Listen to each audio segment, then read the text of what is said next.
morning, Renee. Good morning. Good morning. This is the ReneMarie Stroke of Luck show.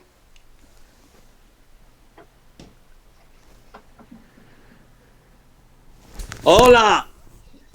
Hello, Renee. Hola.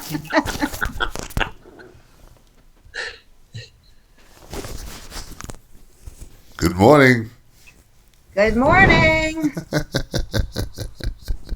Good morning, world. How are you? Hello.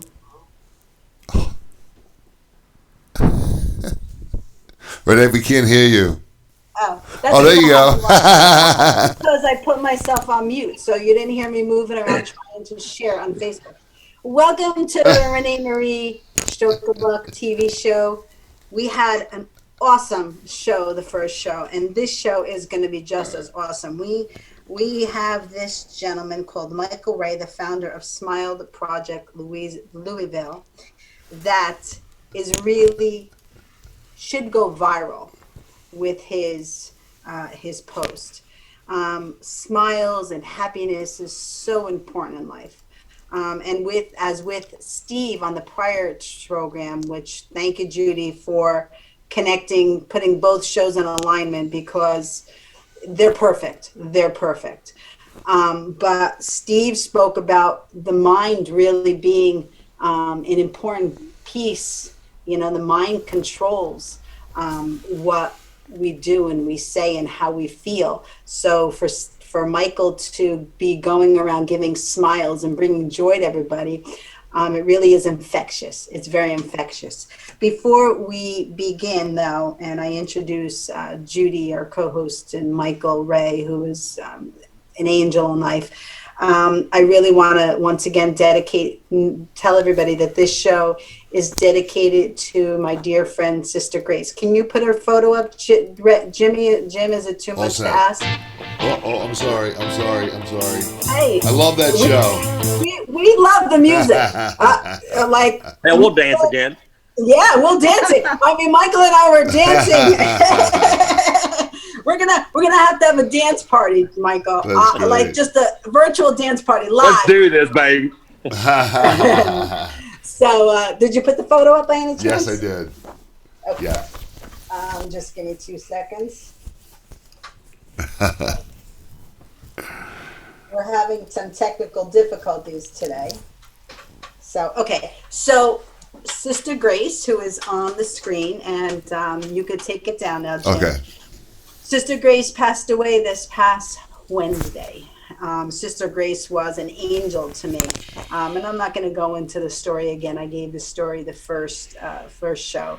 But Sister Grace was like an angel on earth because she had me in her daily prayers. I always received cards and messages, and whenever I needed her, I'd reach out to her and she would scurry on over.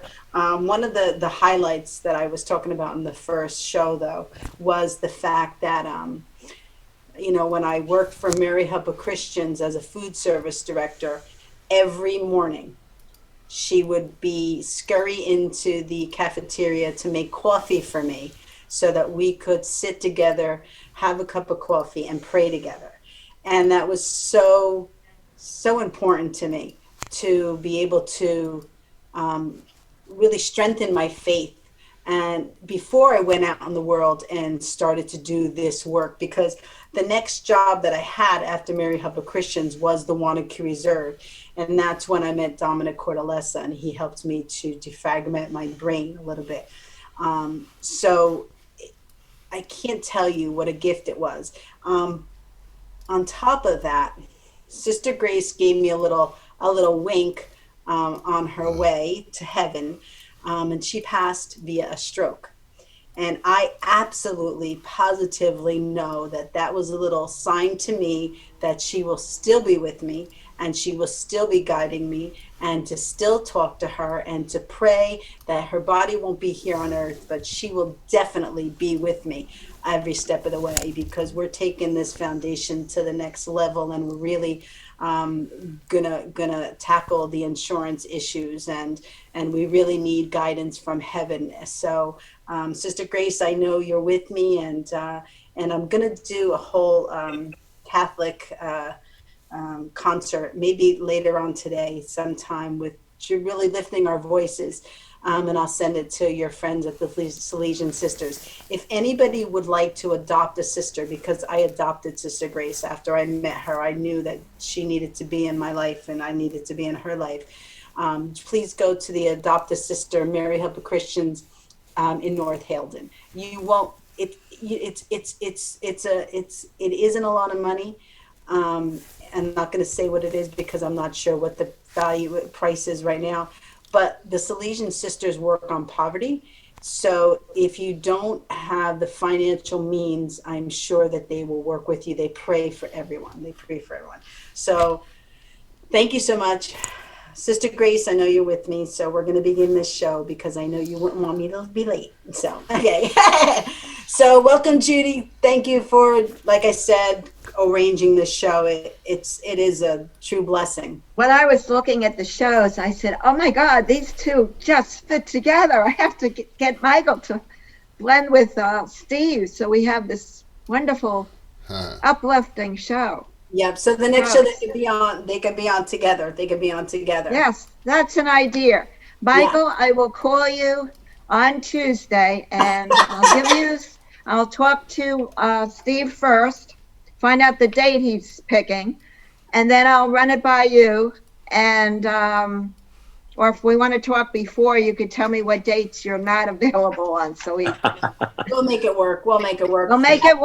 Yeah, maybe I'll talk to you later. Yeah, and with this flexibility of being able to Zoom, we can navigate it. So anyway, so Michael, like your joy is so infectious, and your smile, you got a beautiful, did anybody ever, go ahead, Jim. Excuse me, Renee, I just wanted to interrupt and just tell you that if you do want to play that other video, I have it.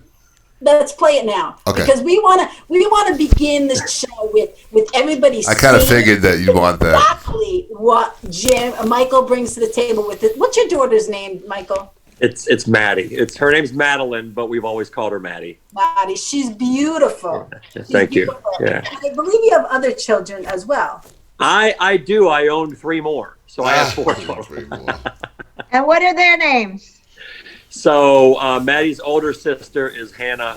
Her younger sister is Lucy, and then my son is Sam. He's 14. So yeah. That's beautiful. Beautiful. So yeah. So let's begin the show with some rocking, upbeat, impromptu joy that Michael brings to the world. Okay, here we go.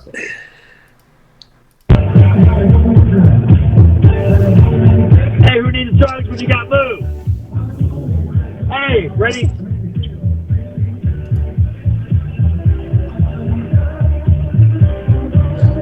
Go. Yeah. Yeah.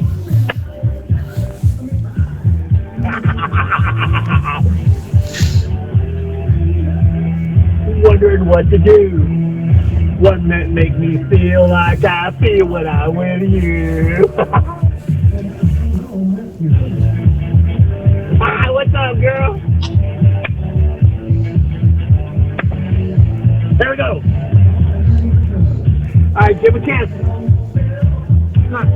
Say hey. Hey. Give him one more yeah. Yeah. Yeah. Yeah.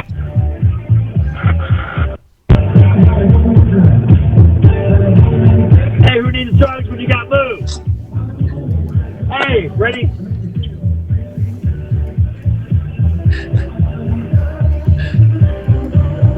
Go. Yeah. That's it. It was on a loop. Wow. Right. That's infectious. It's infectious. And I mean, to me, music is a language of love. Music raises your spirit and gets you in a place where, I mean, yeah, life is happening, but you forget about life and you get to enjoy the moments. It's so important. There is something, of insane value with music, and a lot of times it's something Maddie and I share, where we've had a lot of moments, with music, whether it's the lyrics or the melody. It can bring out those emotions in us. Yeah, yeah. So, yeah. So, let's start from the beginning, Michael, just so people can understand. I remember reading that you were in the mortgage field. Yeah. And so tell us a little bit about like that and how that was and how you got into this Smile. Right. Because it's all about a journey. And I guess what I've kind of figured out in life is, having the ability, when you had Steve on, you talk about mindset, a lot of what I do and think is about the same thing, being able to smile and be positive through such adversity. I didn't have that at one point in time. I didn't have it because I guess, as I say, when you go through the crap and the hardships and challenges of life, finding that space. But for me at the time, I was in the mortgage industry, had 3 kids. I guess where it first started, the downhill slide was, when I mentioned I had a son named Sam, well, he had an identical twin. And at 3 months old, we lost his identical brother, Charlie. And then, for those of us who can remember, obviously, in that period from 2007 to 9-10, being in the mortgage industry, it pretty much collapsed for me. My career absolutely fell apart. So it was that slide for years that then put me in a tailspin of, my marriage fell apart, financially fell apart. And I guess when I finally first started coming out of my fog was years later, was about 2013. And the one thing that I always had in my life, that constant, where I really always felt love, was Maddie. And what's unique about Maddie, you watch that video, you hear her say, hey, and yeah, she really only says about 4 or 5 words. Right. And she doesn't put multiple words together. So she's primarily nonverbal. So, as a parent, you always want to hear your kid say, I love you. So not hearing that from Maddie, I really just felt it through the simplicity of a smile. So when we would have those moments as a father and daughter, I felt that love in the interactions, that we would have, together. So it's crazy, but it's the power of God. And that is, it was really then, the impressions Maddie was making on me with a smile, and it intersected with a drive-through. And it was in early 2018, and I regretted getting back in the mortgage industry. I'd been out of it for years. I got back in, and I was on the doorstep of knowing I was going to lose my job. And I left that late March morning, and I decided to go to Wendy's to get some chili. Of all places, but as I went through the drive-through, it was that interaction with a complete stranger. So, when you don't know what strangers are carrying in their heads and hearts as we navigate our daily lives, for me, it was that really bad morning, knowing I was going to lose my job. And then I ran into Chantrell.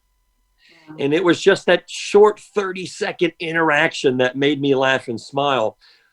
And this is then that point where God's at work, because I pulled over after I got the chili and parked. And I broke down crying. And I was like, God, what are you trying to tell me here? So I sat there for about 5 minutes, and I composed myself. I said, you know what? I got to get back out of the car and walk back to that drive-through worker. So I did. And that's kind of like taboo. You don't walk back to the drive-through window because their first reaction is, sir, what's wrong? What's wrong? But that was the beautiful thing in that moment. I said, darling, it's not what was wrong. It's what was right. And I want to thank you. Thank me for what? And I said, actually, I was having an awful morning and you made me laugh, and smile. So another car was pulling up. I said, hey, real quickly, I don't know why, but I feel compelled to take my picture with you to remember this moment. So I did. So, of course, got back in my car, drove off, had time really over the course of the next couple of days to reflect on it. And then I can vividly remember still, I was in the gym working out and I ran across this 14-year-old boy with Down syndrome. He was working out too. And the next thing you know, I found myself laughing and smiling with a complete stranger. And I was like, man, Will, would you love to take your picture with me? And I took another picture. And then all of a sudden, this kind of started happening early in my journey doing this. And I found myself, I never knew the who, the what, the where, the when, the why. And I started taking random pictures with strangers. Wow. And I got about, I guess, a little over a month in, and I don't know how many I had, maybe a couple of dozen pictures. And I'm like, what am I doing? And I said, you know what? I guess I'm doing some kind of like Smile Project. So I started sharing them just to Facebook. Right. And people started seeing the photos and they started falling in love with seeing pictures with strangers smiling. So I kept doing it. And then I was like, oh, well, maybe I should just create this page, and that's when I said, okay, well, we'll just call it Smile Project Louisville, because in the infancy stages, most people, what I think why they don't do the work to create change is because they just think that it's just them. Right. It's just them. And you can't do it. And I guess I was in the same place too, because I was like, oh, hell with it. I'll call it Smile Project Louisville because, I'll just try to make some people in my city smile. And that's that. Wow. Never thinking, of course, be careful what you wish for, because as God would have it, you continue to put the work in the impact of what we see. And so what a lot of people don't even realize and understand, in doing this almost 3 years now, for the first year and a half, it was truly just taking pictures with strangers. But then I got to the point too, when you talk about that mindset, I was having very brief conversations with strangers and asking them what was amazing about them. And when you put a stranger on the spot, oh my God, what's amazing about me? And they have to reflect, but they got to talk briefly about, and then I started sharing that, hey, I'm here with, Will or Chantrell or Ryan or Steve. And then they would share one or two things about what they felt like, in their mind, why they were amazing. And that started resonating too until literally one. And I was doing a lot of videos, still with Maddie and sharing them on Facebook. But again, I started to have a little bit of a movement here in Louisville. And again, I believe in epiphanies, and I tell people God speaks to you all the time if you choose to listen. Well, that was going to be my question to you. If you choose to listen. That was going to be my question to you, like, because we're along the same path about God and listening. But when did you find God? When were you? I was raised in a Catholic school, and always knew it's not like I believe in God. It's like I know God is there. Like I know, So, and then when I had my stroke, I had an out-of-body experience, and I spoke to God. God spoke to me. That's so cool. Yeah. I mean, not that you had a stroke, but that you were able to talk to God. But that was only the experience. The experience to get me to lift out of my body and God to be able to talk to me. Yeah. And I'll share with you really quickly. He said to me, and I said, he says, Renee, and I said, what do you want? I don't want you to take me. I have too much to do. And he said, I don't want to take you. You always have to remember you work for me. And I said, okay, whatever you want, just put me out of my body, leave me alone. I got too much work to do. And at that particular moment, I was so zero. I am in my life. I was zeroed focus, like zeroed, like I didn't see everything else. Now I'm more open to the surroundings. So it took time to get to that point. But when did you? Well, I mean, look, from when I say day one, I was born and raised Catholic. I'm a cradle Catholic. I'm not and this is just being very transparent. I'm not an extremist like my mother. When I say extremist, hardcore, and that's fine too. But I have a devotion to the Blessed Mother. Me too. We say the rosary every day. Yeah. Every I mean, so Friday. much too that, I mean, you can't make these things up. I mean, I do randomly go down to an old church in downtown Louisville like I did last Wednesday, and I lit a candle to Our Lady of Perpetual Help. So when I'm asking for things, you know, I kind of go through that too. So, but a lot of people too. And so I say day one, but as in life, sometimes there's that roller coaster. And I think a lot of it's the mind. So when the mind is very depressed and going through things, you know, sometimes too many people just go to God out of convenience rather than knowing, you know, it's always that thing I think of, you know, footprints in the sand. You know, when you're walking with God and you see, you know, two sets of footprints, and then all of a sudden you only see one going, God, why did you leave me? And no, that's when he was actually carrying you. Mm-hmm. So for me, I do have a lot of, quiet reflection. I'm a novena dude, you know, so there's all kinds of saints. So for me, Catholicism is very, very important as far as my journey. And again, I think that, as I said earlier, God was always speaking to me. It's just at times I probably, like a lot of people, wasn't listening. And I think that, you know, even with my journey with Maddie, is that she was put in my life for a reason, but that reason probably didn't manifest itself until half of her life. You know, I mean, halfway through her life, she's 21. Wow. Until really starting to understand and, you know, appreciate the lessons she was teaching me, right? You know, about life, about where to find joy and happiness, and not really living in it, you know, with as much stress and anxiety and fear about things, and that so much joy and happiness can be found in the simple things in life. And you just saw it. You just witnessed the video in which that's where I find such, you know, joy and happiness. Or last night when my other daughter came over, we're just hanging out watching a movie. You know, those are the times in which I am so content and at peace and feel so much love. Me too. And I always, because I'm single as well, and I have two girls. My one daughter has two children, Blakey and Brooklyn, who are in my life.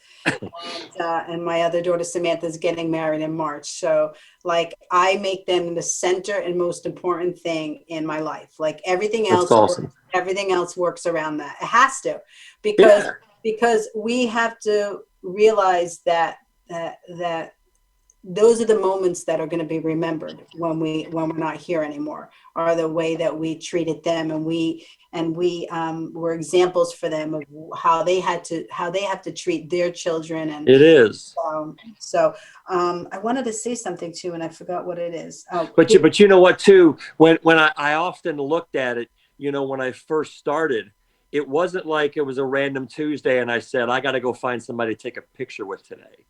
I literally said in my mind a lot of times, it was like the Holy Spirit was tapping me on my shoulder and said, that's who it is. Right. So it was like telling me, going, that person for some reason needed me to reach out and to smile and hug and do something. And it's no different now that we do all these videos and sharing smiles through doing random acts of kindness. These people are put in my life by God. Oh, my God.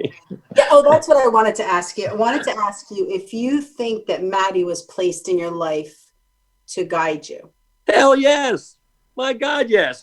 I think, you know, again, looking back on it, you know, I can vividly remember as I was working through the first few days after she was born. So you go back to 1999 and my mom mentioning to me that, you know, trying to understand, because a lot of times what happens when you have a child born with a disability, in this case, Down syndrome, there's grieving. there's grieving because you don't understand, and you think one way in which how expectations as a parent, oh my God, what's my life going to be like? What's her life going to be like now? But I can vividly remember my mom having a conversation with me and said, understand, God came to her in the womb. Wow. And Wow. asked her to carry my cross. Wow. And she said yes. Wow. Because when you look at it, and this will blow your mind too. I did a video maybe 3-4 months ago now, and I had a moment in early 2014 where I wanted to end my life. Wow. And when I did this video, though, where I went to do it was I pulled up in front of an old chapel, about 120 years old, St. Aloysius Chapel. And I never got out of the car, but I sat in the car for about an hour crying and praying. And I guess I came to the realization why I didn't want to take my life for 2 reasons. Number one is that I fully believe that on some level, if you commit suicide, you're turning away from God. And I'm like, I don't want to be judged and go to hell for that reason. So I was like, okay, I don't want to go to hell. And the second reason was, I was like, I think God was speaking to me going, you have so much more to live for. And this is all going to work out. Just be patient. So I drove away. So when I chose to share the message and do the video I did a few months ago, I went back in front of that same chapel with Maddie. Wow. And I shared a message of, she is the closest thing that I've ever seen in my life to God. And I said that because of really 2 things too. And that was, she's pure love. Yeah. All she knows how to do is love. And look, that's what Christ asked us. Christ basically just asked us to go love everybody. And secondly is, what really separates us from Christ more than anything? And that is sin.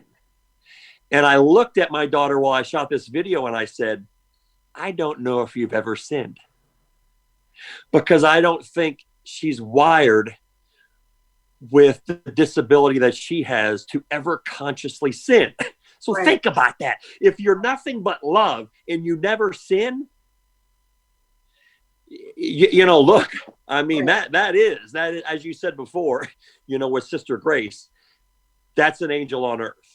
It is what it is. It's an angel among us doing God's work with that disability. So for me, again, in that perspective, it just totally changed my life. It was always present, the first 10, 12 years of her life, but I was chasing other things. I thought life was defined by more success with money and the garbage and all that kind of stuff. When they say something about less is more, it's so true. Right. Thank you for sharing that with us, because it's important for people to know that even though you're smiling, life is not always easy for us. We got our ups and downs, but we're consciously trying to make a difference in the world and smile and be present and to love one another and to spread joy. But everybody used to say to me, because I had that conversation with God, well, can you ask God to do this for me? Can you ask God to do that for me? First I would tell him, can you get him on the bat phone? first I would tell them, like, you could talk to God yourself. You don't have to come through me. But the truth is that it's so important to have a basis of faith. And yes, you and I are Catholic, but I love everyone. I want everyone in every single faith to believe in their faiths. And it's so important to have faith. And I used to have a friend named Ron who didn't have faith, but he had inner strength. And I said, well, that's a type of faith. You have your inner strength, whatever you want to call your faith. Sure. It's important to have, because life on earth is so challenging and difficult for everybody. It is. And what we don't understand, I guess at one point in my life, and again, I'm still going back, 14, 15 years ago, was why was it harder for me?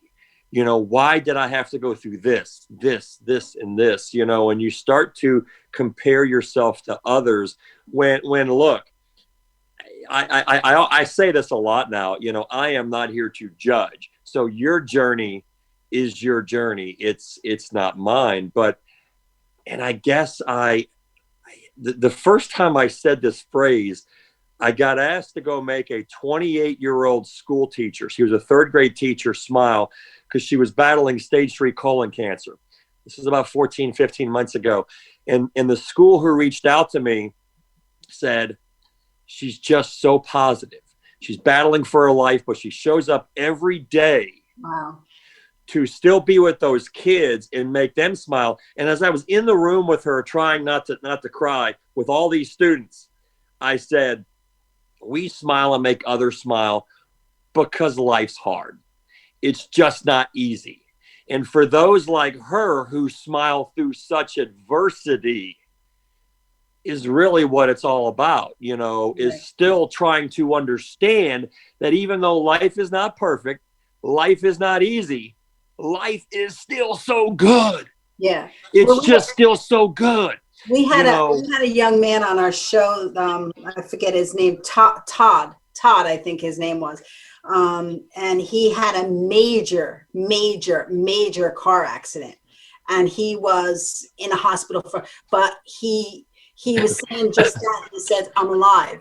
I'll get through this. I'm alive. Like, I'm blessed. I'm still here. Like, and he had that attitude, like, okay, like, what would be the other decision is not to be here, you know, and you know, for fatality.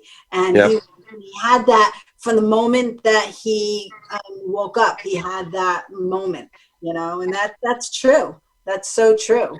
I had another one where I went to make actually a shot of video. So as my movement and platform started to grow, I always said when I was going to do this, especially when it went more so with me doing videos, was that, look, I'm just going to be me, which is real, authentic, transparent, regardless of the situation.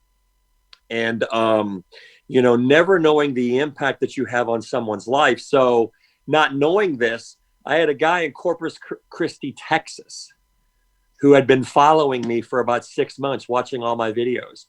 And he reached out to me in early August and said, you're the only person I know in Louisville, only because I follow you on LinkedIn. Oh, wow. And my son had been living in Louisville for a couple of years. And just the other day got on the interstate and it was pouring down rain, and he had an awful car accident. He was in the hospital in a coma, 29 years old. He goes, you're the only person I know in Louisville. And it just hit me. And I said, man, we need to do a video. I said, where can we meet you? I have an audience now that I think most of them are praying. I said, look, we're going to meet and we're going to ask now my audience to pray for your family and your son. So we went down and met him. And normally I always have somebody that does my videos, because when you try to do them yourself, and, you know, look, there's emotions involved in a lot of things. So when I got down in downtown Louisville, right on the Ohio River, I had nobody. It was me, Maddie, and Tim, the father of Zeke. So I looked over and I saw somebody sitting on a bench. So I approached them. He looked to be in his, you know, late 60, 70 years old. And I said, sir, can I ask for a favor? He said, well, not really. And I was like, okay. I'm like, I'm not trying to sell you anything. I said, I just need a favor, you know? So he said, well, not today. I said, okay. So we started to walk off. We maybe got 50 feet, and he changed his mind. He started walking back towards us. Wow. He said, look, I'll help you. So we go down to the river. We talk about on this video, Zeke. And in the very end, I said, look, I would appreciate out there if you're a Christian and you want to pray for Zeke. I said, say the Our Father with us. Mm. So I said the Our Father. The guy hands me the camera. He walks back to his bench. We walk back to the parking lot. And then about 10, so I'm sitting there talking to Tim, and all of a sudden I see that guy leave the bench and walking towards us. And he kept walking and walking, and he walks up to us and said, I want to apologize to you for how I acted at first. He said, I don't really know a whole lot about God. He said, but I felt like when I went back and sat on that bench, God was speaking to me and told me I was wrong, and I needed to walk over to you and apologize. Wow, that's powerful. That's powerful stuff. And not only are you spreading the smiles and the joy, but you're also doing your ministry work and spreading God's word and God's love. So, every opportunity I can, I mean, the impact he's obviously had in my life, I, want to share that with others. But the truth is, you're not doing it because you want to bolster it. You're being authentic to yourself, and yourself is like me and Judy as well. We are God oriented. We just you could feel the love coming when he talks. Yeah. When you talk, Michael, I could feel the love radiating out to the public and how much you care.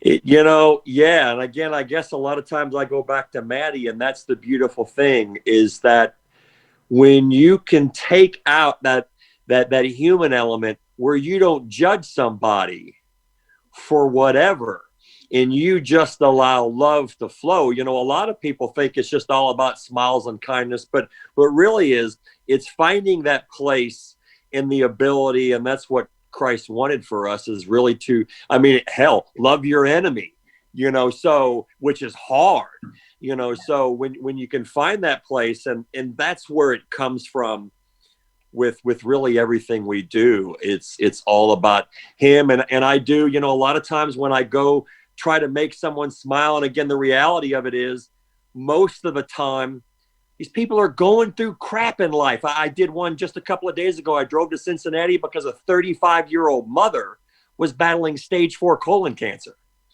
And I go into it. I only get one take, and when I do it, I have literally, I say a prayer to Mary.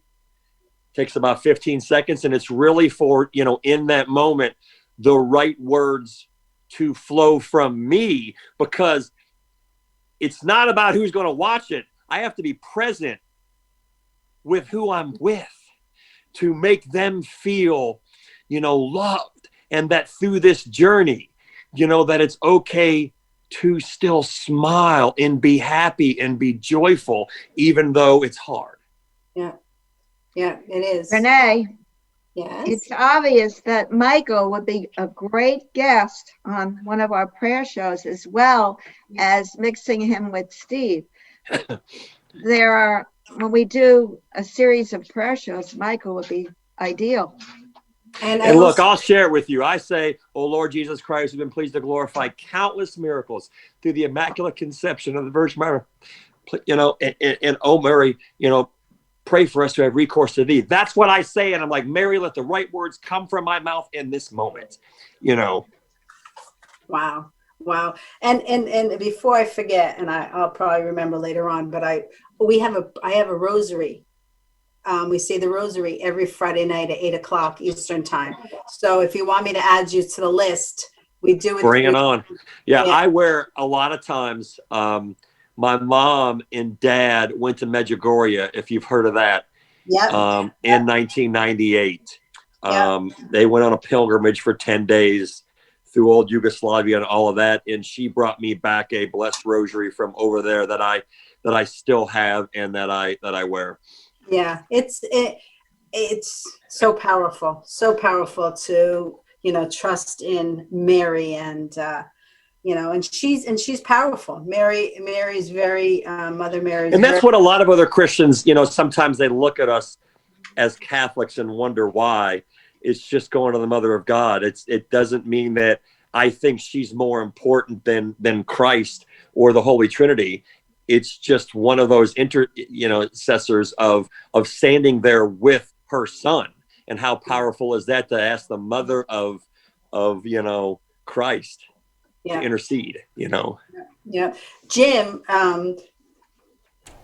can you put yourself on the screen, Jim? Jim is a prime example of smiling through difficulties. Jim has a severe spine injury, and he supports us, and he sits there for our telethons for 8 hours. And Jim, tell us a little bit about how your mindset on that. And then before we all go, we have a few more minutes. I do want to do a smile. I want to smile so that we could post it.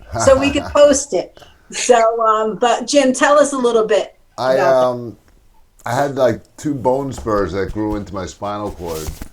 So it caused a lot of nerve damage from my neck down in my hands, my feet. And then since then I had some things that happened from the surgery that caused more surgeries and more spinal cord injury. So basically I live with constant like level 10 pain in my nerves. And that's with medication. Without medication it's not even a number I can even. But yeah. I kind of, if I woke up today in this pain, I probably would not be able to tolerate it. But it kind of came over time, and I adjusted to it, and I have so many blessings in my life. I had a baby, I got married, and those things outweigh it. And it's kind of like I'm here, I know I'm in pain, but if I don't think about it, and I think about the other things that are around me, then the pain goes away a little bit. There's been times, Michael, when Jim came into the studio and you could just see on his face, and he stayed focused on helping us, supporting us, doing whatever we needed to do for him. And he is a hero. And man, that's love. Yeah. Well, they say I have a thing on my wall over here, love what you do. Yeah. And you got to love what you do in work. I feel like I'm helping a little bit. And it keeps me involved because I really can't do much else. That and you're right, man. And that's what one time, I got a book right before Christmas, and it's called "Do Something," I think special for God, and it's all about Mother Teresa. And every day, it's just something she said, and how we look at it when you look at love. And a lot of times, what we do for people may think they're great things. No, they're small things, but just done with great love. Yeah. Right. Yeah. So true. That's so true. God is telling me that we need to sing a song. Do I know the words? Probably. So I'm gonna, just because we have a few minutes, and I really want to sing today in honor of Sister Grace. And I didn't know if I'd have the time, but I just want everybody to reflect, and I'm going to just sing it a cappella so that I don't have any loud music in the background. So it's 2 songs I want to sing. Make Me a Channel of Your Peace. And the other one is a song that I love that I sing in honor of my grandmother. It's I forget what the name is. I don't have it written down. Doesn't matter. So here we go. Make me a channel of your peace. Where there is hatred, let me bring your love. Where there is injury, your pardon, Lord. And where there's doubt, to faith in you.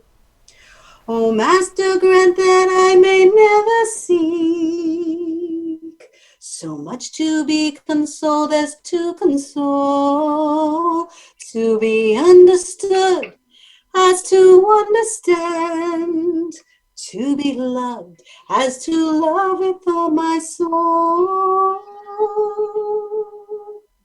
Make me a channel of your peace. Where there's despair in life, let me bring hope. Where there is sadness, only light. And where there's sadness, ever joy. Oh, Master, grant that I may never seek someone to be consoled as to console, to be understood as to understand, to be loved as to love with all my soul. Make me a channel of your peace. It is in pardoning that we are pardoned, in giving to all men that we receive, and in dying that we are born to eternal life. This is from my grandmother. I will come to you in the silence. I can't sing it because I don't remember it. So I'm not meant to sing it. So it really is important to do what you're doing, Michael. And we're like the way Judy pulled the show together, and not knowing, you know, the Salesian sisters are based on the Rosary. They say Amen. yeah. I mean, if you Google the Salesian sisters in North Haledon, and they're around the world, the Salesian sisters, they're so structured on the Rosary. And the fact that you say the Rosary, and Judy came up with this without, God guides Judy as well. God guides Judy when and you know what? And I know Judy told you, the funny thing is, so when she first sent me the email and I agreed, I wasn't paying attention to the date. And I thought it was a month from now. And I kept getting phone calls from a number in New York, and I wasn't answering it until I finally was like, maybe I should answer this. And she's like, wait, you're on this Sunday. I was like, what? I thought it was February 20th. But so, yes, again, that's how God works through people to make beautiful things like this take place. I just knew it would be a beautiful blend. Yeah. And I just tried really hard to make it happen, and I'm so happy it did. Yeah. So, Michael, we only have a few minutes. Give us some information, like where they can reach you, your website, you know, what your I mean, do you need funding, like all that kind of stuff? So I'll start with the really good thing about how we set our website up is that if somebody's watching this, you know, that's not on social media, on some of the other platforms, whether it's LinkedIn, Facebook, Instagram, all that kind of stuff, the website has a plugin. So everything we do, when I share it to Facebook, it actually gets uploaded real time. So like the video with Maddie that you shared early on, that goes right into the website. So the website is smileprojectlouisville.com. It just keeps, you know, sharing our journey and the work that we're doing. It does, you know, a lot of what I do, or really all of it is this just a giant pay it forward movement. It's how it touches people's hearts to want to continue to see us go change the world. It inspires and impacts their life. So the same thing on the website. If you feel compelled to want to be a part of this journey and help us change other people's lives, then you know, donate too. So I do this pretty much full time. I am going on the road to do it. And when I say going on the road, I've done some things where I've gone to like Nashville and Cincinnati and things, but I'm actually taking a full week and I'm going to circle the state of Florida with about 30 different people that I know. When are you going to Florida? So I'm going down February 1st. So from Tuesday, February 2nd through that Sunday, which I guess is the 7th, I'm literally going to drive the entire state and go from city to city with people that I've built relationships with on LinkedIn. And they're going to find somebody in their community, and I'm going to go and we're going to spread what we do all over that state for about 6 days down there. And the plan and hope is to continue to do that, because as I've again built these relationships, people are like, would you come here? can you come here and do it? So the hope is, again, off the faith of God in doing this, because I'm not independently wealthy, is we do it off the beauty of others. So in hoping that people will see this and witness to the work that we're doing, and it just kind of goes from there. So, Well, but every time I made a commitment to my board and to the love of my life, that, and this was back last March, that I would quit using what little money I had to help fund it, you know. And every time it seemed like we only had $100 left, 2 days later, somebody gave $200. And I said, see, God's back in business, baby. You know, so every time it felt like, you know, we couldn't sustain this, something else just kept happening to where, no, it's just having that patience that, you know, so. And I understand that, because I do the same thing with my foundation. Yeah. And I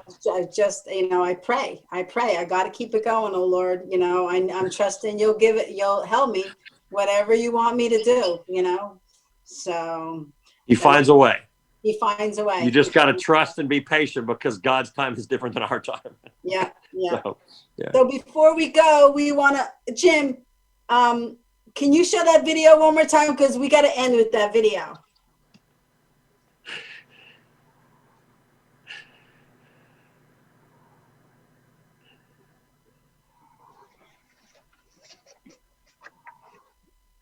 And when we come back, we're all going to smile so we can have a candid shot of it.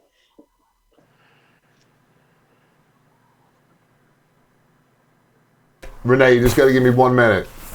Okay. Okay. So Talk amongst yourselves. What's that? I said, talk amongst yourselves. Talks amongst ourselves. Well, we'll start closing out the show. Michael, you're a gift to the world and to the universe, and you know, we're going to stay connected. I'm going to send you the rosary link. Please do, yeah. Every Friday I send a reminder. When you can hop on. Okay. Know that you'll be in my prayers and Judy's prayers every single moment of every single day. And, you know, we pray that, you know, we can all change the world a little bit for the better. Amen for that, yeah. You know. So go ahead, Jim. Okay, here we go. Hey, who needs drugs when you got food? What's going on? Hey, ready? Shoot. What happened? Go, yeah, yeah. The technicalities. There it goes. We don't live in a perfect world. Wondering what to do. One that make me feel like I feel when I'm with you. Hi, what's up, girl? There we go. All right, give him a chance. Come on. Say hey. Hey. Give him one more yeah. Yeah. Yeah.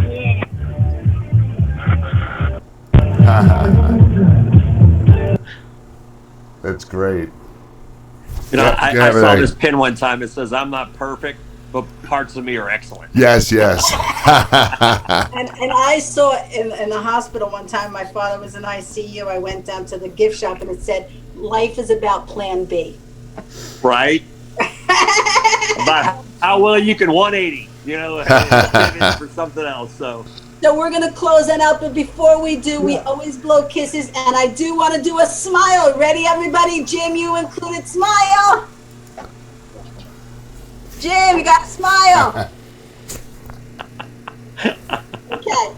We'll snap that for you, Michael. yeah. Thank you so much, Judy. Thank you for. Oh my Thank you, God. Judy. We couldn't do it Love you, without. girl. You're quite welcome. I'll be talking to you later today. Thank you, Jim. Thank you, Jim. you. Here we go. On 3, we always blow kisses to the universe. 1, 2, 3. Bye, everybody. Bye. Mi amor, yo no entiendo por qué tú más que nadie sabes qué pasó en toda mi vida. Yo no sé qué tú quejar.